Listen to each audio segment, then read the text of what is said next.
Good morning.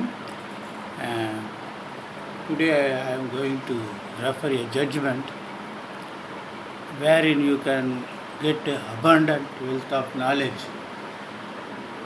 If you are really interested in criminal side practice, particularly conducting grave offences, defense cases, and that apart, those who are interested in research in criminology or pursuing your postgraduate in criminology, and especially the inspectors, sub-inspector, young sub-inspectors and other police officials, public prosecutors, state public prosecutor must read the judgment every line and page and to understand and follow how the investigating officer in this referred case strained to uh, uh, collect evidence without leaving a single room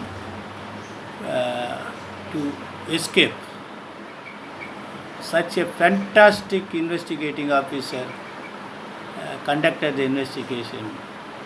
The conviction of the Sessions Court upheld by the High Court and Supreme Court also upheld the conviction, but the sentence was modified to life imprisonment for 25 years instead of death. But the offence is very grave in nature.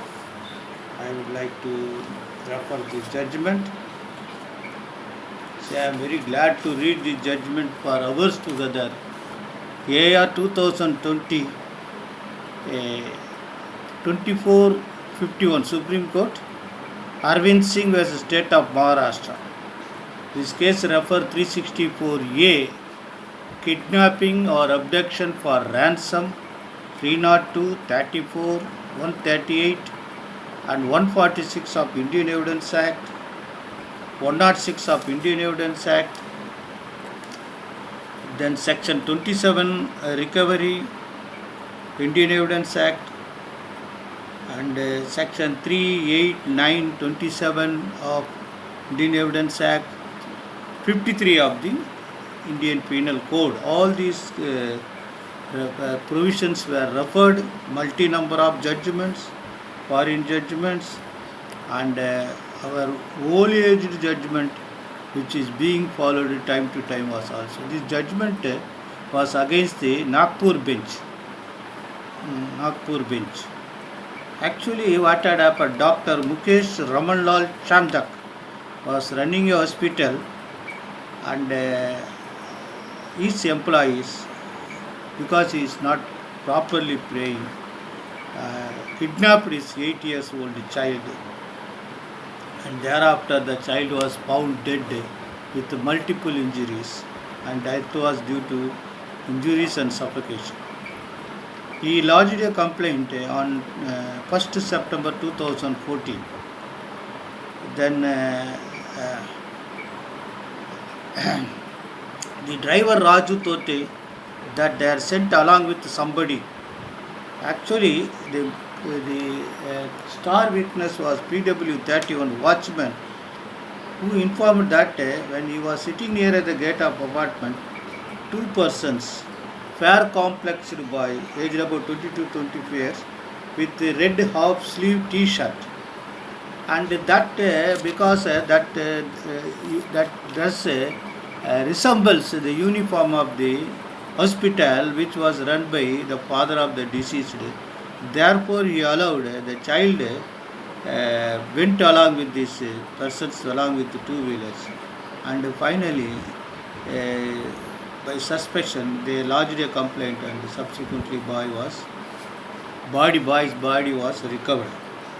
As much as multi-number of witnesses were examined on behalf of the prosecution, but not even a single witness was allowed to shattered by the defense counsel.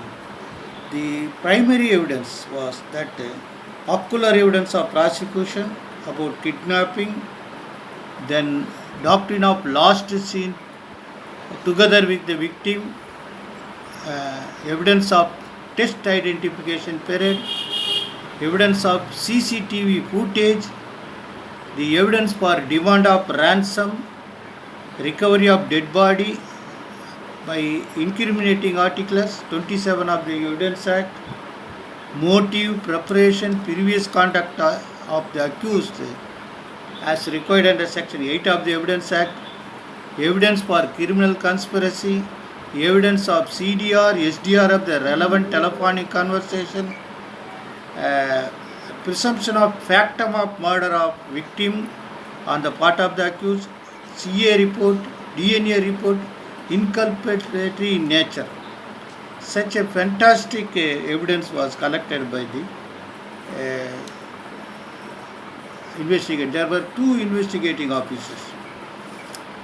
And the identification period was conducted despite the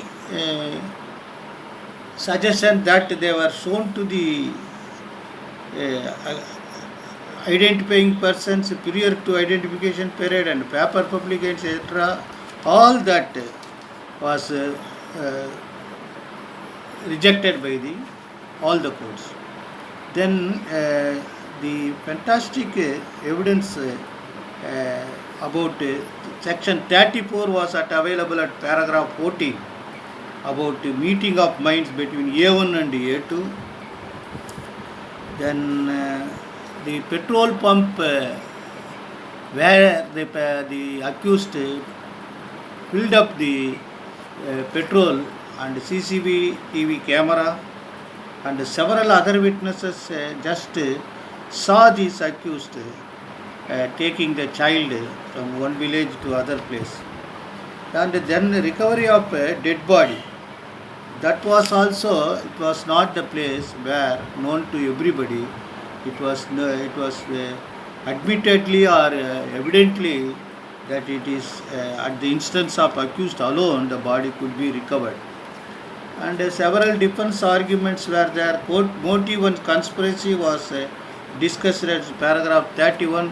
It's very cumbersome to read every paragraph because every line, every paragraph of the judgment is most useful for the investigating officers and also the prosecutors and the scholars who pursue their further studies or elevations. Kindly go through the entirety of judgment and the Lord Halsbury's opinion about all these things was there. And another, a new word I have noticed in my career, a new word was introduced by these